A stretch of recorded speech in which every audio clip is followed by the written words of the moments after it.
circuit court matter. Are you able to be with us for the duration now or not? Well, Judge, if you recall, we were here a week ago, and at that time you told Mr. Grez to share with me the documents that she served on the court on an ex parte basis.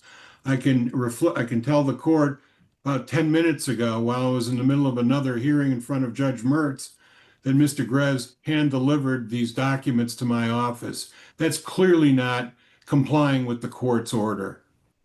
Ms. DeGrez? Yes, I do apologize. Well, given the holiday last week, I did attempt to deliver the documents in person on Friday to Mr. Bloomberg's office, and I found them to be closed. So I definitely apologize. I am like a single mother handling a lot of things, which is not an excuse, but I did make an attempt, and I very much apologize.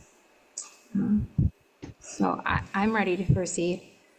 There's not very much in the packet if you would like to look it over. And Judge, I don't want to restate the obvious, but she hasn't even complied with your direct order. There is no defense to this case. There was a mediation agreement that required her to be out of the premises at the end of March. She is a holdover tenant, hasn't paid rent. And I mean, if we're going to go forward, that's one thing. But if the court considers these papers, I'm going to strongly object to that. All right, Ms. DeGrez, I gave you plenty of time to mail, to walk over, to whatever you needed to do to get the documents to Mr. Blumberg's office. You will have a chance to testify today if you want to. We will go forward with that, but I'm not going to consider any documentation that you gave to Mr. Blumberg 10 minutes ago or 15 minutes ago or whenever it was today. That's simply not enough time for him to have notice of it, to be able to react to it appropriately. I wouldn't let him do the same thing to you either. So we've got to be fair. So yes, ma'am, you have a question about that? It's not directly related to this hearing, but there have been times where I wasn't presented with documentation that he presented to the court, and I was caught unawares. But I definitely apologize. It was not my intention. I did try to get it there on Friday. Mm-hmm. I'm not disputing what you said, but he didn't have it. Friday was the 4th of July. Everybody's closed. I mean, that's a national holiday. Everybody's closed on the 4th of July, and I think everybody knows that. So whether you try to do it or not, I appreciate the effort, but there's no way that anybody's going to be present to take it on that day. So you will be allowed to present whatever information you have personally, but I'm not going to review the documentation that you submitted in the court file in this manila envelope that you submitted to the court. Mr. Blumberg, this is your complaint. How do you wish to proceed today by way of witnesses? Well, Judge, I am willing to do this. I am willing to reschedule today's hearing. I have, again, only glanced at these documents. None of them really have to do with the issues, but in the sake of being fair, I'm prepared to agree to reschedule this. I don't care whether you review these documents or not. In my 30-second review of them, they deal with custody issues and things other than the landlord-tenant matter. But I'm willing to reschedule this where the court will have the opportunity to hear all the evidence. Ms. DeGrez, is that what you want to do too? You want me to consider these documents with this adjournment?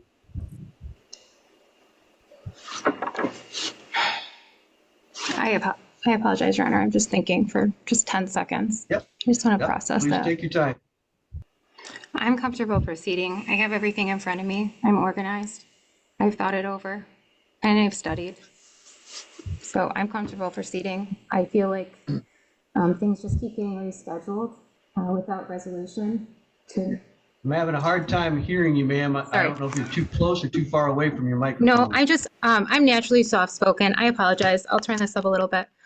I have everything in front of me. I'm organized. I'm ready to proceed. I'm well studied on the matter. If you care not care, but you cannot consider the envelope, I accept that. I feel like things keep getting rescheduled to my own humiliation. So I would like to get the matter Mr. settled. Blumberg, are you ready to proceed then? Well, Judge, can I ask you this? I have this circuit court matter that is waiting for me, and that's only going to take a few minutes. Can I conclude that and then come back? Certainly. I think that's reasonable. Do you have any idea of how long it's going to be? It's basically a status conference. 15 minutes, 20 minutes? Is that what you're looking at? Yeah, I think so. All right. Court will recall the matter of James Dash versus Rebecca DeGrez. That's file 25-40752-LT. See that Mr. Blumberg is back. Do we have Ms. DeGrez with us? Hello. Ms. DeGrez is with us as well. Mr. Blumberg, are you able to stay with us for a while now? I am, Judge. The case is with you to start, and then we'll hear from Ms. DeGrez afterwards. How do you wish to proceed? Judge, Mr. Dash, I think appearing via Zoom as well. I think he's muted. Mr. Dash, are you with us? If so, I need to see your video on and your audio available. I can. Thank you very much. All right, Mr. Blumberg, go ahead. Judge, let me, if I may, just take a moment to give you an overview of where we're at in this matter. Mr. Grace is the mother of my client's child. In the midst of a custody dispute and parenting time debate, the parties came to an agreement whereby Ms. DeGrez would be able to remain in the residence owned by my client, and that is at 305 Gaylord, Michigan. She was allowed to stay there for a period of time with the understanding that at the end of March of this year, she was to vacate the premises. That was memorialized in a mediation agreement between the parties and signed by the parties and their respective counsel.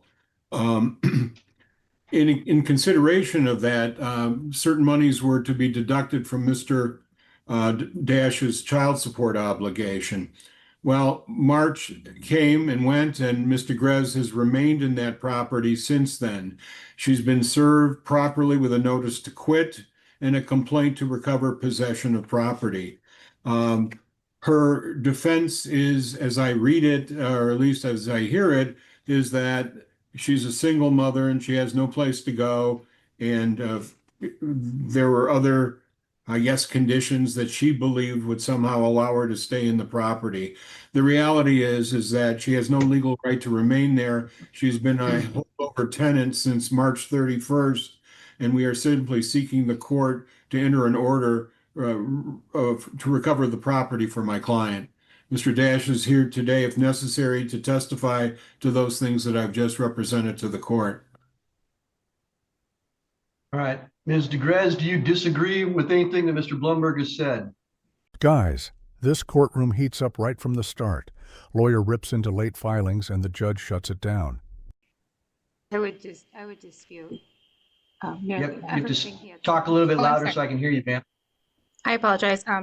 I would in fact dispute that almost everything he said and the eviction itself. Is there an agreement between the two of you for you to be out at a certain date? Yes, sir. If I may provide background as well, just briefly. I am the primary caregiver, sole caregiver of our shared minor son, Colton, and I have maintained the stable residence at 3151 at Seagull Land Drive since November 2019. We did enter a mediation agreement that was dated August 1st, 2024. It did include Ma'am, every time you look to the side, I don't have the ability to hear you then. So you either need to move the paperwork closer to the microphone or change something somehow so I can hear you. Yes, sir. I do apologize. The plaintiff and I did enter into a mediation agreement, which was dated August 1st, 2024.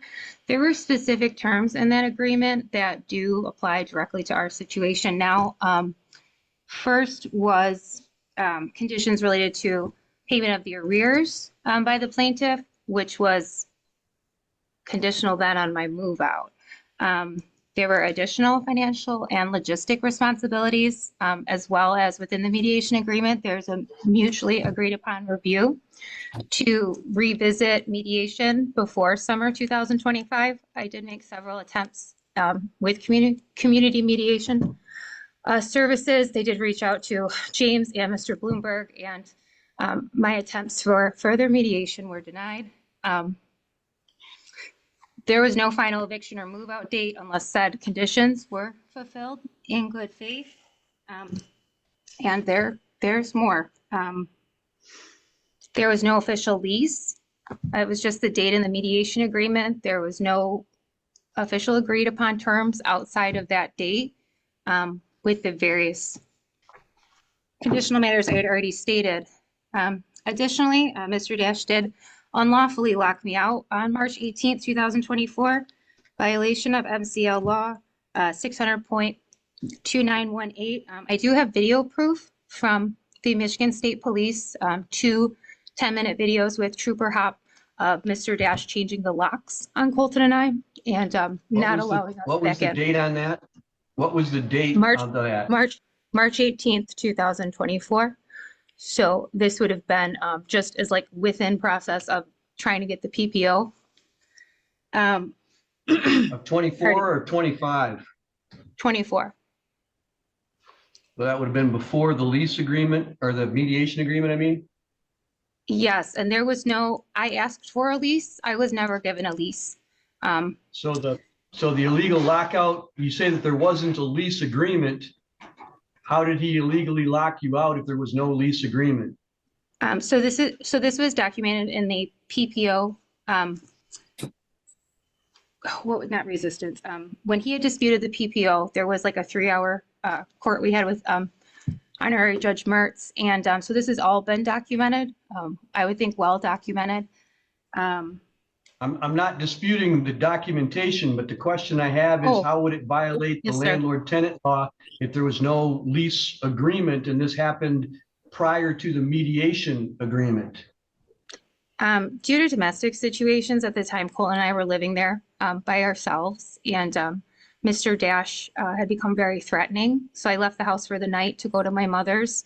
And then when I returned the next day to try to get Colton's things, he had locked us out. And so I had requested police assistance out of Pier, and they did record that interaction. That was Trooper Hop.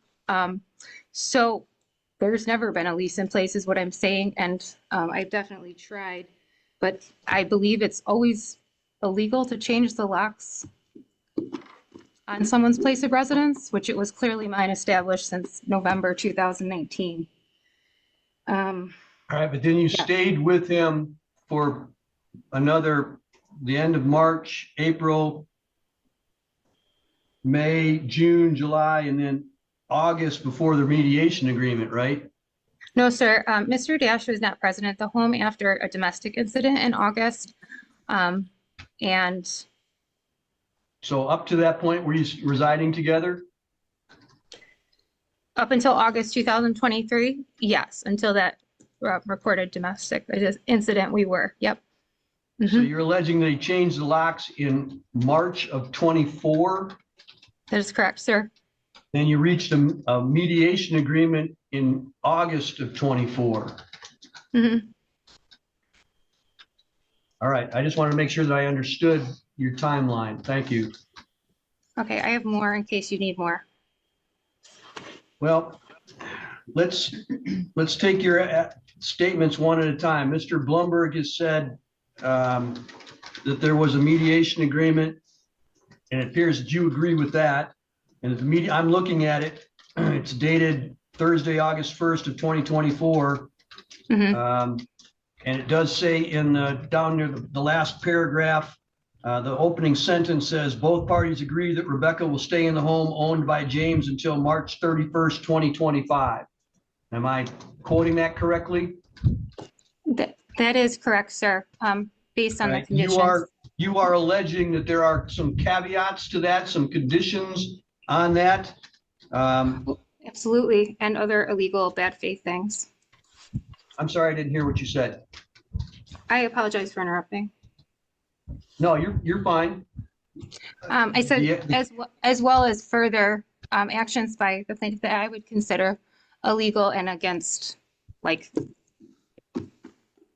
the eviction in general. The date. Let me take these things one at a time then, so I can understand them. in order. Okay. What is your first reason for believing that there's an additional condition in play? Start with your first one, and we'll take them in order. Okay, and just one little bit of background, the mediation did go for hours. I'm again having a hard time hearing you, ma'am. I'm so sorry. I keep trying to speak up. It could be my computer as well. I do struggle with Zoom.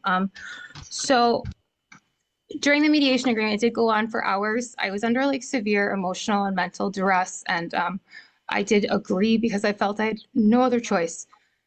Judge, I object. First of all, as you well know, what goes on at mediation is confidential. The mediation agreement reflects the agreement of the parties and their attorney. She was represented by counsel at the mediation. So any discussions about what went on in mediation, I believe, is improper. All right, ma'am, counsel is correct. An agreement is an agreement. It really doesn't matter how it got there or when it got there or under what circumstances it got there. This is an agreement. It appears to me that it was, has this been entered in a court order that solidified this? I assume in the custody proceedings? Yes, Judge, it has. Ms. DeGrez, do you agree with that this has been solemnized by a court order so that it's a binding agreement on the parties? Yes, sir. I have the dates here as well. It was with Honorary Judge Mertz. I would just like to add, though, if just given the context, All right, so of domestic matters and like that the threat, like I felt very threatened. I still do. Ma'am, whether you felt threatened or not isn't going to change anything. If this is a court's order out of this mediation agreement, it is what it is. Whether you agree to it willingly or unwillingly or under duress or whatever, I can't change that now. All I can do is enforce what it says. So both parties have agreed that there was a mediation agreement. Both parties have agreed today that this was been put in place under a court's order in the custody and parenting time case. So I need to know whether or not there are these conditions that you allege to this agreement. So the agreement says in one sentence that you're supposed to be out by March 31st. What do you believe allows you to stay after that? What are the conditions that you outline? So lay them out for me and we can take them one by one. So what's your first condition?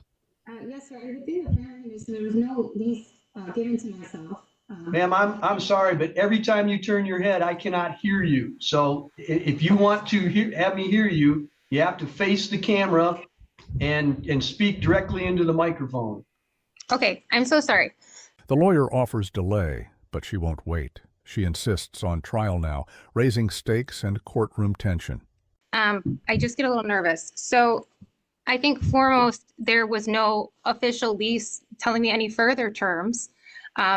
In a lease situation, there's usually like a month to month that happens. And that would just be like the very tip of the iceberg. Is there not being a lease, me asking for a lease, not being provided with one, and repeatedly like trying to go through community mediation. So I'm not even sitting in front of yourself right now.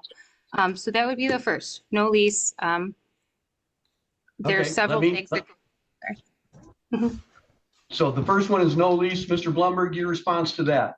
Judge, there didn't need to be a lease. It was a verbal agreement reduced to writing that allowed her to stay in the home until March 31st of 2025. Any other terms in terms of who was paying the utilities, none of that was an issue or a factor in her ability to stay there.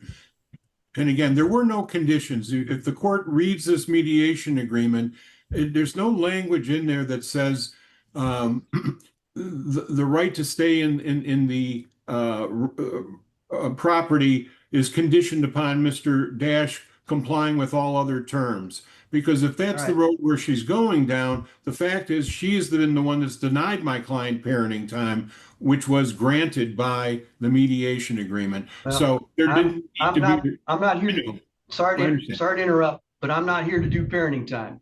This is a landlord-tenant matter. That's a different court. That's a different proceeding. So the issue is whether or not the fact that there was no written lease allows her, or is a condition, would allow as a condition for her to stay longer. I know of no legal precedent that would say that that is true, ma'am. The fact that there was no written lease may have enforcement consequences as far as him requiring you to pay rent, but I don't know of anything that says that you get to stay longer without his permission. And clearly he has revoked that permission at this point. So I don't know of any legal requirement that says that you are allowed to stay other than by the party's own agreement after you've reached an agreement that says you are to be out on a certain date.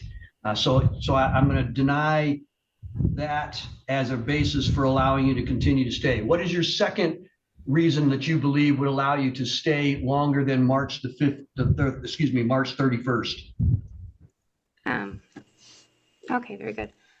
So I do disagree with Mr. Blumberg. Verbally within that mediation, it was known or agreed that the payment of the arrears was how I was going to move out of the house as well. Like, it's pretty conditional on it. So the second basis is that you believe that he had to repay child support arrears in order for you to be required to move out of the home. Is that Yes, correct? sir. And yes, sir. I do have documentation of all the payments, which I've submitted. I think Mr. Blumberg does as well, but I've never seen James' documentation of the payments, so I'm not aware the truthfulness of what was submitted. Yes, so as I took it, the move out date was based on his fulfillment of said obligations. He failed to pay, he failed to mediate, and he acted unilaterally against several court matters, his own lawyer, myself, Okay. good faith. Yes. All right, so hang on, let's not get too far ahead of ourselves. So the second reason that you would think you should be allowed to stay is that he failed to pay the arrears that are referred to in the same paragraph, where it says, Rebecca agrees that there will be a monthly rent of $1,500 beginning the first of the month following the child support arrears being paid in full.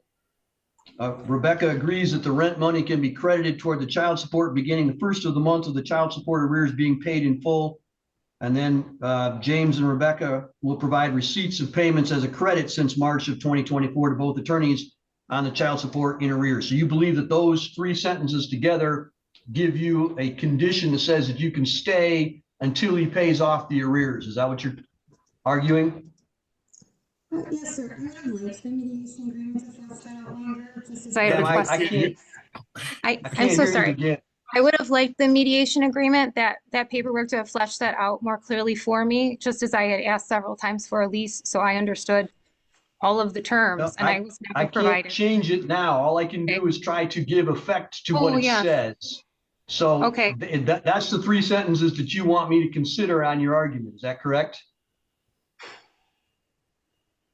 That's what you think says that you can stay there longer if he doesn't pay the child support arrears. That's what it says, so, yes. All right, Mr. Blumberg, your response to that. Well, two things. I don't believe it says that. And more importantly, he has paid all the arrears. There is no child support arrearage at the current time. And how do I know that? Well, Judge, that's a custody and parenting time issue that you're not going to be addressing today. So I can assure the court that the front of the court would be filing motions against Mr. Dash if he was in arrears. They have, All right. there's several motions. There's 61 items. All right. Here's the language says that there will be monthly rent of $1,500 beginning the first of the month following the child support arrears being paid in full. From this document alone, I can't tell when payment of rent was supposed to start. It would be some point in the future from the date of this agreement, whenever the child support was paid in full. Yes, when the arrears were paid in full was when that would start. There is no payment on the house as well. The house is paid off. That's an important detail. Yeah, So there's no Nothing payment to on do the with house. it. All right, The hang on. mortgage is paid. All right, stop. Let me process it.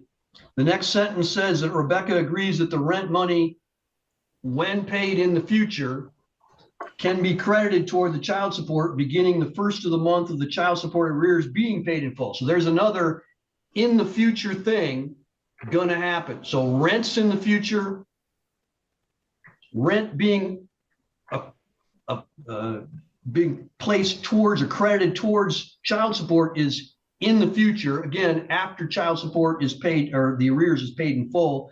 And then the only other sentence that's there says that Rebecca and James will provide receipts of payments as a credit for what has been paid since March of 2024. So something in the past. So I got two sentences that deal with something in the future.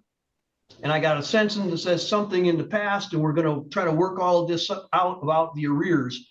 It doesn't say anything about condition on when you are to move out of the house. It is rent for while you are staying there. And which would start in the future if the arrears are paid off. I assume if the arrears are not paid off, you would never owe rent.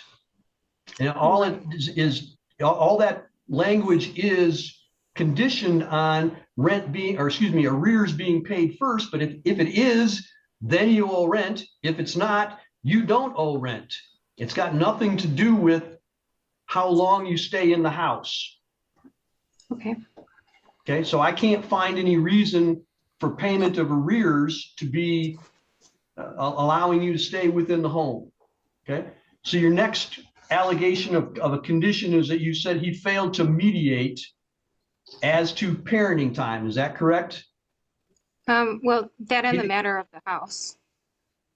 I'm sorry, that in the matter of what? The house, that and the matter of the house. That was to be discussed in mediation. What about the house is to be discussed in future mediation? What about the house was supposed to be discussed in future mediation?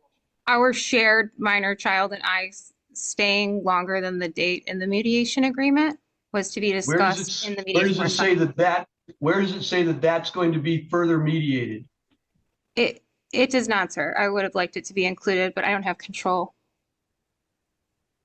Well, you did at the time of mediation. You could have put that in there, but you didn't. So that's what I'm asking you. But did I miss something? I don't see it within this mediation agreement that you're going to come back and do future mediation on how long you get to stay in the house.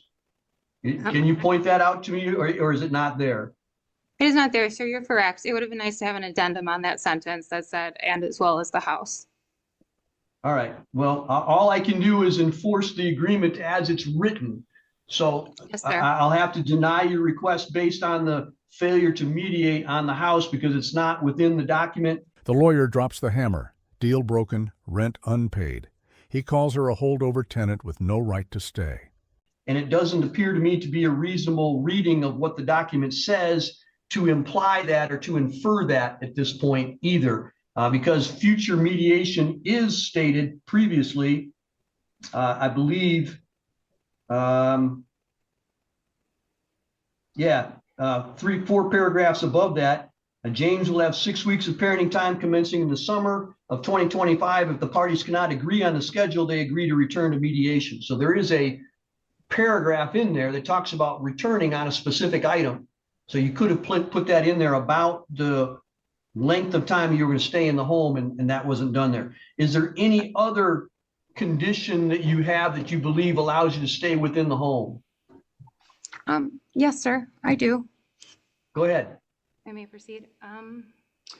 So the unlawful lockout of 3/18/24, of which I have trooper video from, is that not relevant? Okay, so the lockout of March 18th of 24, which is approximately 4.5 months before this mediation agreement, why would that allow you to stay longer than so you had the lockout in March, you have the mediation agreement in August of 24. Why would that extend the period for you to stay that you reached in mediation in August? Why would a March event change an August agreement? Okay. Feel free to interrupt me. This might be. I'm sorry, ma'am, I can't hear you. I said, feel free to interrupt me. This might take me a minute to. I still can't hear you for whatever reason. I don't know if it's the microphone or, here, let me pull that out. If you're close enough, I get you, but as soon as you back Okay. up a little, I can't hear you.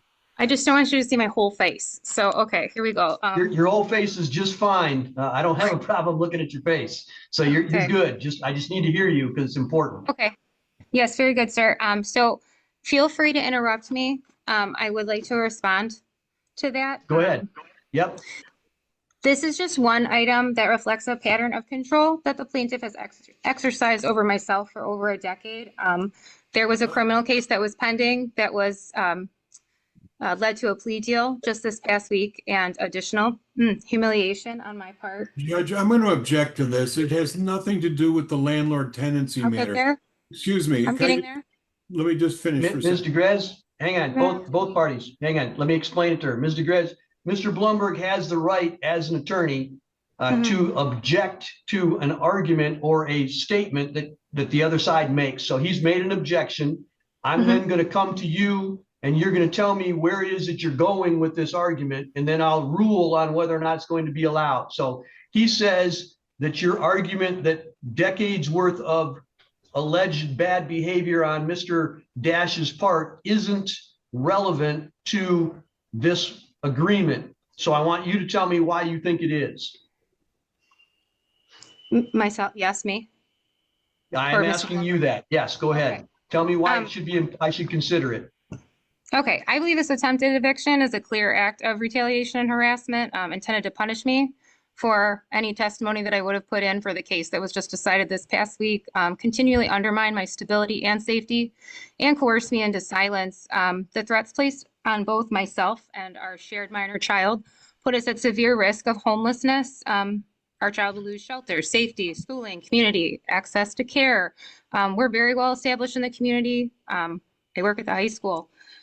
So this constitutes child endangerment on Mr. Dash's part for forcing an eviction for his minor child that very much doesn't want to move. Under Michigan law, MCL 722.622. So I consider this to be like a retaliatory eviction and leading to child endangerment. I Okay. have more as well. But the idea behind all, you want to explain in a little more detail as to what he's done to you that causes you to believe it was a retaliatory eviction. Is that correct?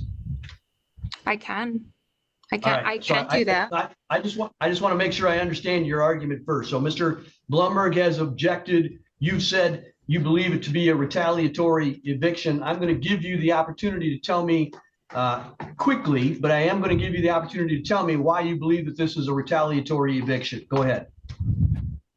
There's been a long pattern of threats and documented 911 calls from situations with Mr. Dash. I've continually felt threatened by both himself and his counsel.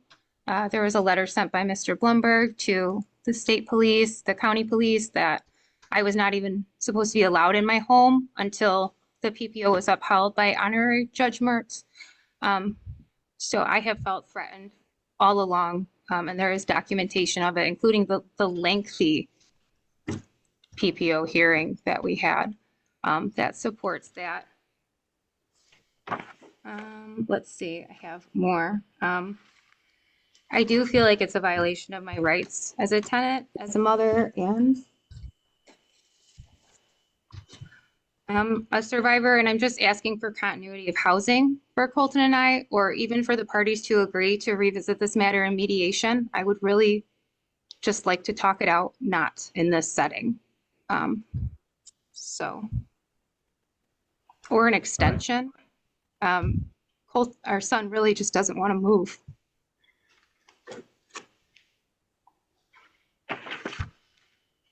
Anything else that you want me to be aware of regarding this claim of retaliatory eviction? Just give me 1 second so I can look over my notes. Again, ma'am, you're too far away from the microphone. I can't hear you. Just give me 1 second so I can look over my notes. Yep, go ahead. Let's see.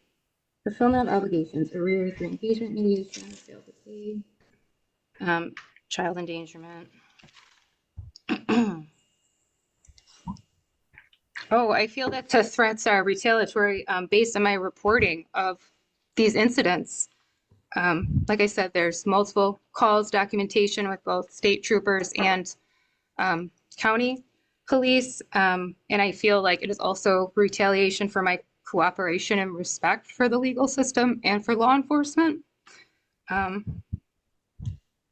To my knowledge, like it would constitute grounds for court protection, which I currently have in a no contact order, not for eviction.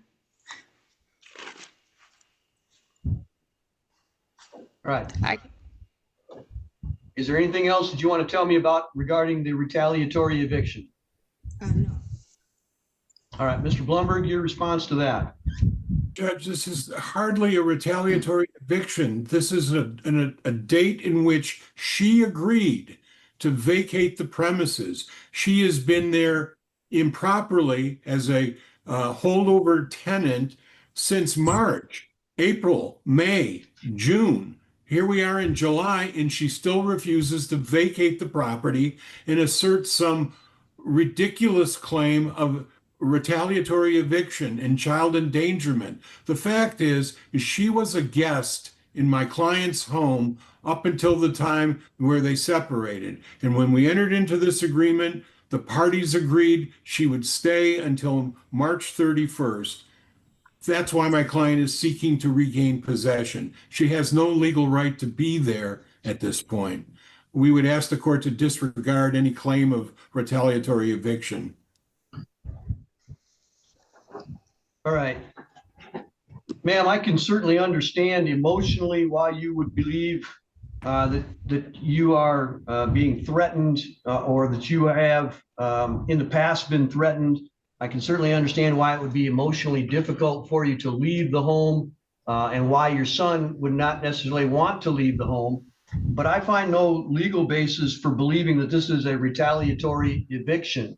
The date noted in the mediation agreement and subsequently affirmed by the court's order was that you were to stay in the home owned by James until March 31st of 2025, which means that after that time, he has a proper legal basis for asking that you be, in essence, be evicted. He has taken advantage of that. There is no indication on this record that he has, by filing this action, that he has violated some other law or some other court order. I've not heard or seen any indication that the custody or parenting time order has been violated or that the personal protection order has been violated by this request. The request is a normal, legal landlord-tenant law request. It's not. She fires back. No lease, lockouts, promises ignored. The judge presses hard, exposing cracks in her defense. He didn't self-help. My original thought when you first brought up the lockout was that was in March of 2025 and that this was somehow a self-help cause of action and that you were objecting to that. So I see no action by either Mr. Blumberg or by Mr. Dash that is retaliatory. They are simply using the court system to enforce a legal right that you agreed to when you reached the mediation agreement and that the court affirmed when it entered the court's order in the custody and parenting time thereafter. For that agreement to have any effect, the court has to be able to enforce it. And the court, the mediation agreement and the court order very clearly says that you were to stay in the home until a specified date. You have now exceeded that by a number of months. It was supposed to be March, the end of March this year, so April, May, June, and now we're through the first week of July. You've exceeded that time period. So I'm going to deny that as a reason for allowing you to stay further within the home. Do you have any additional conditions that you believe would allow you to stay within the home outside this mediation agreement?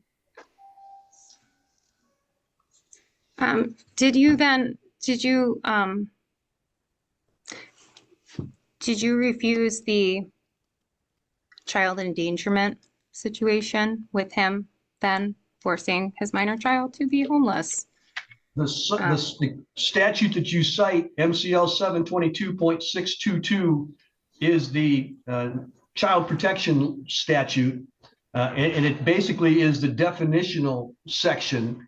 It does not contain. It does not contain a specified definition of child endangerment. There are certainly definitions of neglect and abuse, child abuse, serious abuse or neglect, all of those kinds of things. But the only child endangerment statute that I'm aware of in the state of Michigan is drunk driving with a child less than 16 years of age in your car. That's called child endangerment under the Michigan statutory scheme. I understand what you're saying, that by kicking your son out of the house at or without you having another place to go might be some sort of abuse or neglect in your mind, but I don't find that as a matter of fact today, because I don't know under what circumstances you would be able to move the child. And if you are the parent, as you've alleged, if you are the parent with custody at the moment, where the child is going to stay would fall on you first, even if you were. So if this was a third party that was saying, hey, you haven't paid your rent, I'm going to kick you out, it's not abuse for that landlord, whoever that landlord would be, to remove you from the home. Even if you were to be homeless at that point, it would be your job to find the child immediate shelter. And if so, I can't make a finding of fact that says that his use of the court system to enforce a right that he has is child endangerment, because it's not a statutory phrase or a violation. I also find that it's not neglect or abuse under these exact circumstances as I have them today, because you are able to provide. Even if he was to kick you both out, he knows that you are able to provide for the child's immediate safety and find the child an appropriate place to stay immediately thereafter. So I don't find that that is a proper basis for action to extend the time period for today. Is there any other condition that you would propose? May I just point out a specific law? Go right ahead. 750.161. And I hear you. I understand what you're saying. In section 161 of that, in reference to Mr. Dash, a person who, being of sufficient ability, fails, neglects, or refuses to provide necessary and proper shelter, food, care, and clothing for his or her spouse or his or her children under 17 years of age, is guilty of a felony, punishable by imprisonment, etc. He meets all of these things. Like, he has not provided necessary shelter, food, care, clothing. Yes, just to give you, because you had said, and you are correct, that's just like a very simple, like stating what the law is, the first one I named, but this one kind of fleshes that out a little bit more. But I do accept as well what you are saying. I do not feel like we can look at this from an objective perspective as this just my landlord. This was our family home. We worked for together, paid it off together. There's no mortgage payment on the house. And I'm trying to advocate for myself and my son. I don't have a problem with you advocating. I do not. I don't have a problem, ma'am. Ma'am, hang on. Oh. I don't have a problem with you advocating for yourself and your son, and I think you're doing an admirable job. So that's not an issue. The issue is, that's all that's in front of me today is landlord tenant. Does a landlord have the right to remove a tenant when there's an agreement between the landlord and tenant to move at a certain date? And the answer to that question is yes, he does. And simply by removing the tenant, if the tenant has a young child, does not cause the child to be neglected or abused, because the tenant can provide for the child's immediate welfare by getting a motel or getting a hotel or going to a homeless shelter or renting another place. So it is not abusive or neglectful even if the landlord is the father of the child and knows that the child is going to be removed from the home that the child believes is its long-term home. That may have some emotional impact on the child, but by and of itself, I do not believe that it is neglectful to the point where it would overcome the landlord-tenant laws. If you disagree with me, you may certainly report it to Child Protective Services. They may do an investigation, and if they believe that I am incorrect, they can bring that by way of a child protective proceeding in court, and I would review it again at that point. But as of today, simply enforcing, the landlord simply enforcing an agreement reached with the tenant for a date to be removed from the home does not amount to abuse and neglect. Do you have any other conditions that you believe would allow you to stay within the home longer than the date that you agreed to? Let me just look. They are rather backed up at CPS too. They're very busy over there. I deal with them every day, so I know exactly how busy they are. I know. Correct. So They really are. They're doing the good work. Judge, right. can I respond while she's looking whatever it is she wants yes, to? sir. If anyone is neglectful in this situation, it is Ms. DeGrez. She is the individual who cannot provide for her child. My client, at a moment's notice, can provide this child with housing, food, and clothing. So if she wants to go down that road, she is the neglectful parent, not my Love to go client. down that road. Sir, I would love to go down that road. Like what, 230 miles away? 230 miles away, Stop. sir.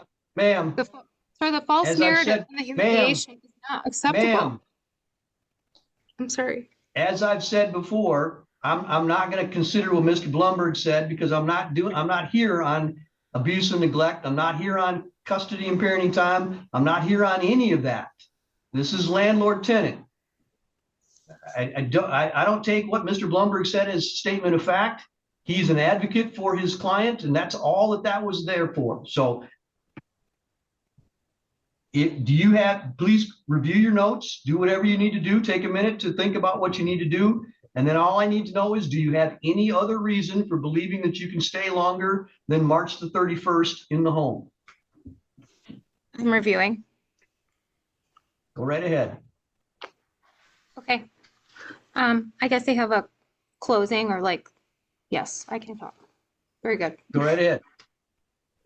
I would request the court not to think of this situation as a contractual dispute. It is a matter of child safety, survivor protection, and a parent's right to remain housed while completing a master's degree and caring for our shared son. The plaintiff's actions are consistent, the long-standard pattern of abuse and retaliation, and this should be evaluated as such in any legal setting, especially as it pertains exactly to this. I don't believe it could be looked at objectively as a landlord-tenant typical situation that you described. I do understand what you have said. I agree with this very much. I would like the court to consider the non-performance and retaliatory motives of the respondent with this, and please just uphold my continued right to reside at. She plays her last card, retaliation and endangerment claims. Judge listens, then crushes it as weak and irrelevant. My home at minimum until a mediation session can be held and we can agree on further terms.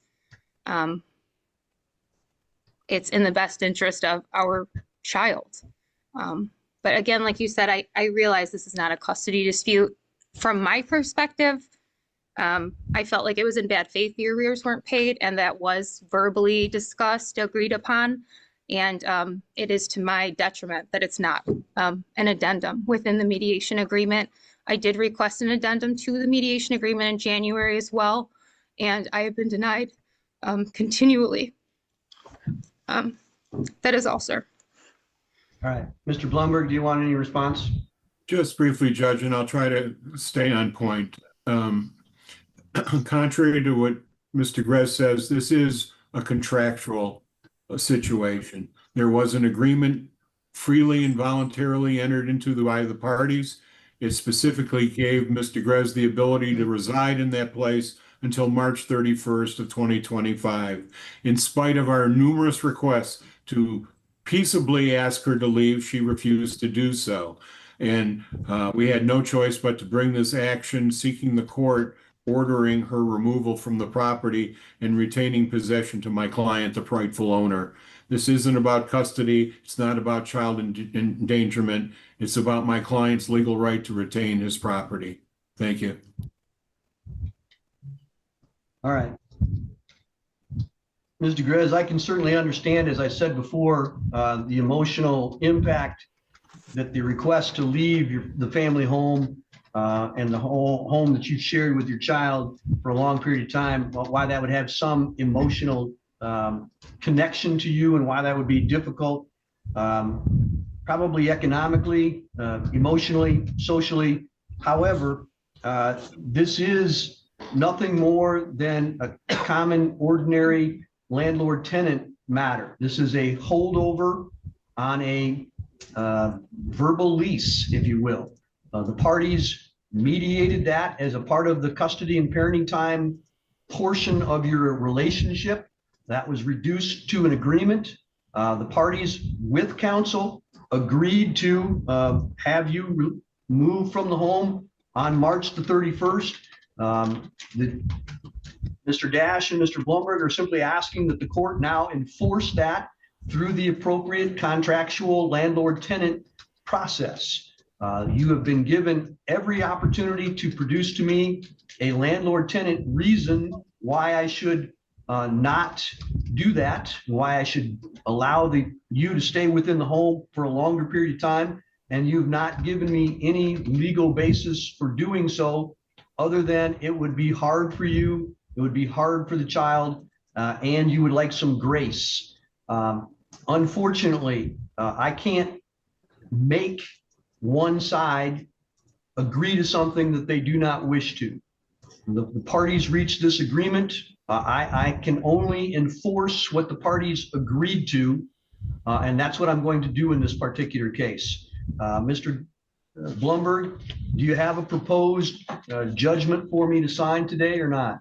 I do not, Judge. I will provide that to the court tomorrow, certainly at the earliest, or maybe later today, although it's. All right. Mhm. Why don't we do that under a 7-day notice? She would be required to be out within 10 days of today's date. That's the most of time that I believe that I would normally be allowed to give her. So ma'am, you have 10 days from today's date. Mr. Blumberg is going to send me the original and send you a copy of a proposed judgment. If you disagree with, not with what my ruling is, but what his order says, whether it if it differs from what I have said, then you have the right to object to it, and you must do so in writing. If you don't object to it, I will sign it in 7 days, and it will become the order of the court. Do you have any questions, ma'am? Just, I suppose one, a lease would have been very helpful. The fact that there's not one, I think is a glaring oversight to all of it. Like you said, it's just one sentence. And I begged for a lease. I don't disagree with you that a lease would have been very helpful, but it wasn't there, and I can't go back and change history. All I can do is base things on how the law typically works. There are lease agreements where nobody writes it down. It's not supposed to be that way, but they do that. People let people stay in their house all the time. And if they hold over after they've been told to leave, we do the landlord-tenant stuff. So it's not out of the question to have a non-written lease. And so that's what you have in this particular case, a non-written month-to-month lease. You're a holdover after you agreed to go. And so I'm treating you exactly the same way I would treat anybody else that comes before me with the same kind of claim. You have these rights. We went through the reasons why you might stay, and I found for the other side, and I believe that they are being upheld in the proper way to proceed. So all I can say is Mr. Blumberg is going to submit an order that comports with what I've said today. You have 7 days to object to that once you receive it. If you don't object, I'll sign it. If you do object, we'll have another hearing on it, but you've got 10 days period to be out. Okay? All right. That's all for today then. Thank you very much. The gavel falls. 10 days to leave. Chaos explodes. Judge storms out as emotions and tempers boil over. Don't forget to like the video, subscribe, and we'll see you next time.